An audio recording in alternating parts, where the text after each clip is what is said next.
அப்புறம் ரேவி 2.8ல் ஒரு motor complaint. Starting சுவிட்சு போயிடுச்சு. ஜஸ்ட் ஒரு ஆல்ட்ரேஷன். பர்ஃபெக்டாக உட்காருது இந்த மாதிரி செட்டு.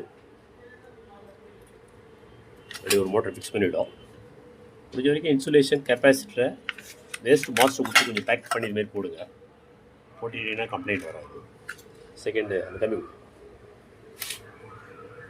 சைடில் வந்து ரப்பர் புஷ்ஷில் ஆல்ரெடி கிளாம்பிங் பண்ணியிருக்கோம். ஆனாலும் மோட்டர் ஒயிட் ஆகும். ஆல்மோஸ்ட் பழைய மிஷின் எல்லாத்துலேயும் பார்க்கலாம்.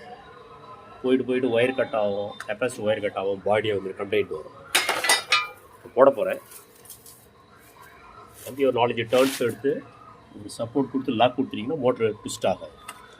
அதே போல் ஆல்ரெடி பழைய மோட்ரு நிறைய கொடுத்துருக்கேன். ஸோ ஜஸ்ட் இமேட்டிக் போட்டதெல்லாம் சொல்கிறேன். மெயின் மோட்ரு இப்போ போட வேண்டியிருக்கு. சுவிட்சை கனெக்ட் பண்ண போகிறோம். பண்ணிவிட்டு ரன் பண்ணி காட்டுறோம். அப்புறம் ஒரு சேஃப்டி லாக் கொடுத்துட்டிங்கன்னா உங்களுக்கு எந்த சூழ்நிலையும் ஷாக்குக்கு எதுவும் வராது. மிஷின் ப்ராப்ளம் இல்லாமல் ஓடும். உங்களுக்கு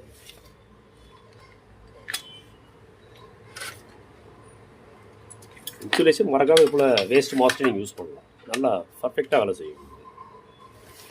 வைண்டிங்கில் ஸ்லீவ் பண்ணுவாங்க இல்லையா, அந்த மாதிரி இதில் கிட்டத்தட்ட மைக்ரான்ஸ் நல்லாயிருக்கும். கிழியாது. ஹீட் ரெசிஸ்டன்ஸ் நல்லாயிருக்கும். ஓகே.